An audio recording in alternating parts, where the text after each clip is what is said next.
shipping is free. Indochino.com, promo code Shapiro for any premium suit for just...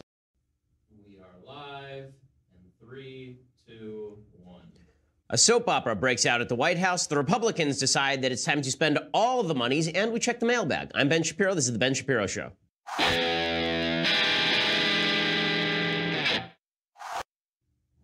So many dramatic and terrible events all in one day, and we'll discuss all of them in just a moment. But first, I want to say thank you to our sponsors over at Indochino. So, you want to look stylish. You want to look good. You want to look like James Bond. Well, the way to make that happen is with a tailored suit. But you don't want to spend thousands of dollars on a tailored suit. You want to go to my friends over at Indochino. It's the largest custom apparel company. And here is how it works. You go to Indochino.com. You can pick your fabric, choose your customizations, submit your measurements, place your order, and you wait for your custom suit. It's custom made just for you to arrive in 3 weeks or less. They make suits and shirts designed to your exact measurements for a great fit. And they have a wide selection of high quality fabrics. You can personalize pretty much all the details, lapel, jacket lining, monogram, much, much more. They have offices in some major cities. They have one in Beverly Hills that I went to when I got my Indochino suit, which is indeed the gaudiest and flashiest and most amazing suit that I own. You can shop online at Indochino.com or visit any of their showrooms across North America. And this week, my listeners get any premium Indochino suit for just $359 at Indochino.com when you enter promo code Shapiro at checkout.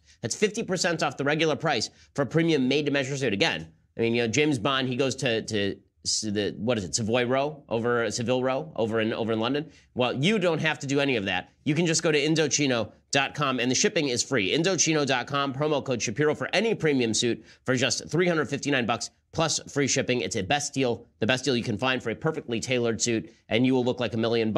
So there's no better way to do that for a less expensive price than Indochino.com. Enter promo code Shapiro. Check out again for that special deal, $359 for any premium Indochino suit. Also, that lets them know that we sent you. Okay, so the continuing controversy that follows the White House today is, of course, the controversy over Rob Porter. When did the White House know that top Trump aide Rob Porter had allegedly beaten not one but two of his ex-wives? And when did they know about it? What did they know about it, and when did they know about it, right? Those are the two questions. John Kelly is the White House chief of staff. He's the one who stood by Porter as late as Tuesday afternoon. He was saying that Rob Porter was his man. He was standing by Rob Porter. Rob Porter was just great. There are a bunch of defenders inside the Trump administration, and it now turns out that Trump is angry at those defenders because there's a photo of one of this guy's ex-wives, and one of this guy's ex-wives actually has a photo of a big shiner on her face. We showed it to you yesterday. Well, one of the big questions that has arisen is there are questions now about Hope Hicks. Hope Hicks is the beautiful young staffer who works at the White House. She was very close to the president. She started off, I believe, as a PR flack for Ivanka's fashion line and then moved into the Trump campaign and now is at the top levels of the White House. Apparently, very nice person, but has terrible taste in men. And she is now dating Rob Porter. And Rob Porter's ex-wife says, listen, Hope, if Rob hasn't been abusive with you yet, don't worry, he will. Rob Porter's now in a relationship with the White House Press Secretary Hope Hicks. Do you think he's changed? I don't think he's changed. Does that worry you? It worries me for a lot of reasons. I mean, it definitely worries me because if I'm being frank with you, if he hasn't already been abusive with Hope, he will. And particularly now that he's under a lot of stress and scrutiny, that's when the behaviors come out. And if he hasn't already, he will. So Hope Hicks is under a lot of fire from the White House. She's under a lot of fire from outside the White House. And for pretty good reason here, because what we have on our hands here is indeed a soap opera. Yes. Hope Hicks, a young woman looking for love in all the wrong places. She dated Corey Lewandowski, the Trump campaign manager who was married at the time. During the campaign, was spotted yelling at him on the street by the New York Post. Corey Lewandowski, of course, had a penchant for grabbing women and bruising them and then lying about it for 3 weeks. Hope Hicks then moved on from Corey Lewandowski to Rob Porter, who it turns out has a penchant for allegedly punching women in the face. Hope Hicks then helped co-write the memo, and that memo that would exonerate Rob Porter, that memo basically was written for Kelly and said that Rob Porter was a wonderful man. So not only does Hope Hicks have some problems in choosing dudes, Hope Hicks has some problems in defending bad dudes. And President Trump is rightly angry, saying, why in the world are you defending a staffer over me? Your job is to protect me from bad staffers. Trump apparently didn't know about the statement that had been drafted in order to help exonerate Rob Porter. He He didn't know about any of that stuff until it came out and it was too late for him to do anything. So he's spitting mad at Hope Hicks, as well he should be. So that is the soap opera portion of what's going on at the White House. We also have the John Kelly portion of what's going on at the White House. So Kelly, it now turns out, testified in 2016 on behalf of a Marine who is alleged to have committed some sort of sexual abuse or sexual assault. And then he went on to go, according to the New York Times, this Marine went on to abuse a child sexually. So there are a lot of problems inside the Trump administration with defending some pretty bad folks. Raj Shah was out there defending the White House response yesterday. Why was he out there as opposed to Hope Hicks? Well, because Hope is at the center of the soap opera. So is any of this good for the White House? The answer, of course, is no. But we've had a lot of bad staffing decisions, right? In the first year of the Trump administration, we had Steve Bannon, a piece of crap, who was in and then he was out. We had Anthony Scaramucci, who was in for 5 minutes and then out. We had Mike Flynn, who's now under indictment, right? He was in and then he was out. We've had 37 people inside the Trump administration who were in and then they were out. Right? Not good. So Raj Shah was out there trying to explain this yesterday because Hope Hicks couldn't come front and center and defend what she'd done because she's involved with the man. By the way, the Lewandowski, the other element of the soap opera that I forgot, the other element is that Corey Lewandowski allegedly is the one who leaked to the media all of the information about Rob Porter. Apparently, yeah, we can play the music. That's right. Corey Lewandowski, the Hope Hicks' ex-boyfriend who was married at the time, was apparently suspected by the White House of being the guy who leaked out all the information about Rob Porter in the first place. So it's the ex-boyfriend going after the current boyfriend and the girlfriend of the abusive boyfriend to ex-wives defending that person instead of the president. So, okay, enough of the soap opera. Okay, so Raj Shah defending the White House yesterday, it was not a particularly good look. The allegations made against Rob Porter, as we understand them, involve incidents long before he joined the White House. Therefore, they are best evaluated through the background check process. It's important to remember that Rob Porter has repeatedly denied these allegations and done so publicly. That doesn't change how serious and disturbing these allegations are. Okay, the problem is that a lot of people knew about this at the time. The Washington Post reporting today, quote, in January 2017, right, this is a year ago, White House counsel Don McGahn learned of the allegations, and he wanted Porter to stay put because he saw the Harvard law-trained Capitol Hill veteran as a steadying professional voice in the White House, according to people familiar with the matter. His view didn't change in June when the FBI flagged some of its findings to the White House, nor did he act in September when he learned that the domestic violence claims were delaying Porter's security clearance, or in November when Porter's former girlfriend contacted him about the allegations, according to these people. That's 4 separate times in a year that the White House counsel was told that this guy was a real problem and had some serious issues in his past, and the White House counsel did nothing about it, which raises some questions. What exactly is the White House looking for? Are they looking for good staffers, capable staffers? Is the White House looking for people who are good at their jobs? Or is the White House looking for loyalty? Because you look at Raj Shah's response yesterday saying, well, the process sort of had to play out. And now look at the White House response to Omarosa. Okay, let's look at the White House response to Omarosa. So Omarosa yesterday, to go back for a second, Omarosa Manigault is a person who is on Trump's reality TV show. She was fired 3 times on his separate reality TV shows. Then he hired her for the campaign, and then she was working in the White House, basically walking around doing stuff that nobody knows what she was doing. And then she came out yesterday, and on TV, she said that everything at the White House is awful. Here's what she had to say. No, I'm not there. It's not my circus, not my monkeys. You know, I'd like to say not my problem, but I can't say that because it's bad. Okay, so she says all this stuff and people are, oh my goodness, the crying. And yes, Trump picked this person to be in the White House. Solid staffing pick by the president. She then came out and she said that she would not vote for Trump again if she were given the opportunity. This is clip 13. Would you vote for him again? God, no. Never. A million years, never. Not in a million. Okay, so how did the White House respond to that? The White House ripped the crap out of Omarosa. So you have a guy in the White House who's credibly accused by 2 ex-wives of beating them, and the White House quasi-defends until the last minute. Omarosa says, I won't vote for the guy again. She was a reality TV star. Was this non-predictable? Right? And here's the White House ripping Omarosa. What is the White House's reaction to comments made by former White House aide Omarosa on Celebrity Big Brother, where she said, quote, she is haunted by the president's tweets. She described the situation inside the White House as bad and said it is not going to be okay. Not very seriously. Omarosa was fired 3 times on The Apprentice, and this was the 4th time we let her go. She had limited contact with the president while here. She has no contact now. Okay, so I love that. They fired her 3 times, but then they brought her back the 4th. right? And then they fired her a fourth time. But they're really pissed at Omarosa. But Rob Porter, they're really dicey about, which demonstrates that when it comes to the Trump administration, loyalty matters a lot more than competence. And that's a serious problem. That should not be the case at any business. Loyalty matters. Competence matters more, particularly at the level of the White House, right? People who made one anti-Trump remark during the campaign have been banned essentially from the White House, or at least were when they originally staffed it up. And that rules out a lot of pretty competent people because they weren't quote unquote loyal. And so you end up with loyalists who may not, in fact, be particularly competent. There's a bunker mentality at the White House, and it came to bear here, and it's really nasty, and there is no excuse for it. It is disgusting that anyone was defending Rob Porter after these allegations were known. It is particularly disgusting that people were defending Rob Porter after there were reports on Tuesday.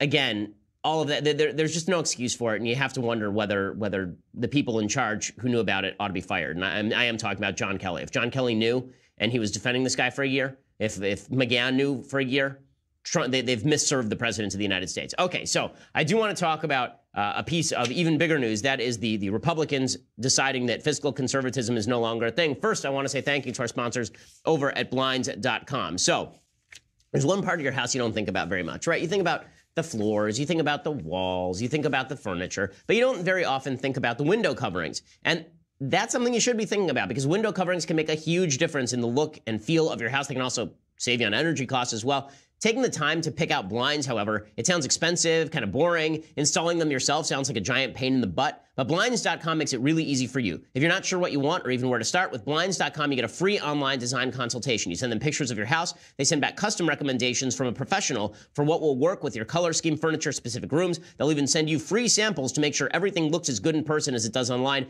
Every order gets free shipping. And this is the best part. If you accidentally mismeasure or you pick the wrong color, if you screw up, Blinds.com will remake your blinds for free. So you're the one at fault. Doesn't matter. They will make it right anyway. So there's no reason for you to look like you live in a derelict trailer. Instead, why don't you go out and get some decent blinds? For a limited time, get 20% off everything at Blinds.com when you use promo code Ben. That's Blinds.com, promo code Ben. Again, Blinds.com, promo code Ben. You get 20% off everything. The faux wood blinds, the cellular shades, the roller shades, and more. Blinds.com, promo code Ben. Rules and restrictions do apply. Go check it out. Use that promo code Ben as well so they know that we sent you. All right, so last night, late in the evening, right, in the early wee morning hours on the East Coast, the Republican Congress, along with a bunch of Democrats, voted in favor of a 2-year funding bill. This is not a budget, okay? It's not technically a budget. The reason that makes a difference is if you don't pass a budget, you can't use reconciliation processes to pass new bills.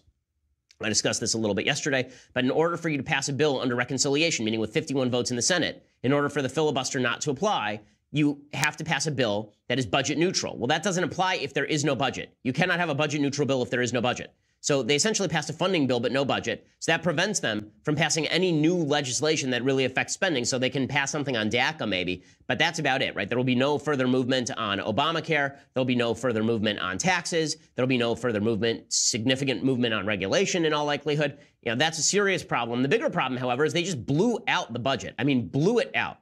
They're spending more money now than Barack Obama was spending. They're spending about the same amount of money, actually, as Obama was spending. They blew out $1 trillion debt yesterday, $1 trillion deficit in the budget. They blew a hole in it. Rand Paul wanted to stand up and say something about it. Rand has a knack for standing and talking at these times, and that's something you got to appreciate about the senator from Kentucky. Here is Rand Paul saying, listen, we campaign on fiscal responsibility, and then we lie about it. And, the thing is we think when Democrats are in charge that the Republicans are the conservative party. The problem is when the Republicans are in charge, there's no conservative party. And that's kind of where we are now. Someone is to stand up and say, you should spend what comes in. We should balance our ledger. And that used to be what it meant to be conservative. But a lot of so-called conservatives lose their mind once it becomes a partisan thing. And they say, oh, we must govern now. So they govern by giving us massive new debt. And I don't think that's good for the country. I think ultimately it threatens our security, not only our external security, but also the internal foundation of the country is threatened by so large a debt. And he is exactly right here. The real problem with the debt is not that we're going to go bankrupt immediately. We're still the strongest economy on planet Earth. That means people are going to continue buying our bonds. But one of the problems you have is that over time, as you accrue more and more debt, where are you going to keep getting people to buy into that? Right now, the American debt to GDP ratio is growing and growing. So I want to look it up right now. The United States American debt to GDP ratio, let's see, what is it here in the United States, is let's see, it is 106.1% of the country's GDP. We have a government debt equivalent to more than the entire country GDP. Okay, that is not a good thing. That is not a good thing. Okay, we reached a record low in that number in 1981 under Reagan, when our government debt was only 32% of GDP. But that is not a healthy number. Okay, if you look at debt to GDP ratio by country, we are starting to climb those charts, and they are not good in the slightest, right? In Japan, of course, Japan is basically bankrupt. Their public debt is now 243% of GDP, but China is really low. It's like 23% of GDP because they can just tax the crap out of their own citizens. But if you look at some of the more healthy countries like Germany, they have a 70% GDP to debt ratio or debt to GDP ratio. Even France ranks below us. The UK ranks below us. We have been selling our debt at ridiculous rates for a long time. And eventually that's going to come around to bite you. You can't just borrow on the credit card interminably. In the end, somebody is going to stop lending you that line of credit. When that happens, there are going to have to be austerity measures. Nobody wants to look at that, however, because they're afraid of the political blowback should that happen. Rand Paul suggests that it is hypocrisy for Republicans who talk deficit for years and years and years, and then under Obama, and then Trump becomes president, and suddenly we stop talking deficit anymore. Now government's taking off, and this new stimulus of deficit spending will be as big as President Obama's stimulus. Don't you remember when Republicans howled to high heaven that President Obama was spending us into the gutter, spending us into oblivion? And now Republicans are doing the same thing. And so I ask the question, whose fault is it? Republicans? Yes. Whose fault is it? Democrats? Yes, it's both parties' fault. You realize that this is the secret of Washington. The dirty little secret is the Republicans are loudly clamoring for more military spending, but they can't get it unless they give the Democrats welfare spending. So they raise all the spending. It's a compromise in the wrong direction. Okay, and he is correct about this. He is wrong, by the way, about military spending as a general matter. This is one of the problems with Rand Paul, is that Rand is very anti-military spending. I'm fine with the idea that we don't have to radically revamp our military spending and jigger it upward in any tremendous way. But Rand actually wants to cut it tremendously because he thinks that we should just bring our troops home from Afghanistan, for example, which is quasi-delusional. But when he talks about the fact that Republicans have ceased to care about the budget, he's 100% correct. Here's what is in this bill. Okay, according to ABC News, the two-year budget deal would lift caps on defense and non-defense spending by $300 billion over 2 years. It includes $6 billion to fight the opioid crisis, $5.8 billion for child care development block grants, $4 billion for veterans medical facilities, $2 billion for medical research, $20 billion to augment existing infrastructure programs, $4 billion for college affordability. Is college going to get more affordable? No, it's not going to get more affordable. The measure would extend government funding at current levels until March 23rd to allow lawmakers to finalize details on the spending in a separate measure. Lawmakers would also raise the nation's debt limit into 2019, so we'll have no more government shutdowns until past the congressional elections, which was part of the goal here. Jazz Shaw at Hot Air is fulminating over this. He says, listen, everyone who's fighting for conservative principles, okay, this means that you no longer get to talk about fiscal conservatism in the future. You can't talk about fiscal conservatism, about fiscal responsibility, when you're blowing out budgets to the tune of trillion-dollar deficits. With an entirely Republican Congress, by the way. They told me if I didn't vote for Trump, we'd get trillion-dollar deficits and DACA. And apparently they were right. I mean, this is pretty amazing stuff. And there are a bunch of fiscal conservatives of days past who voted for this thing. Right? Speaker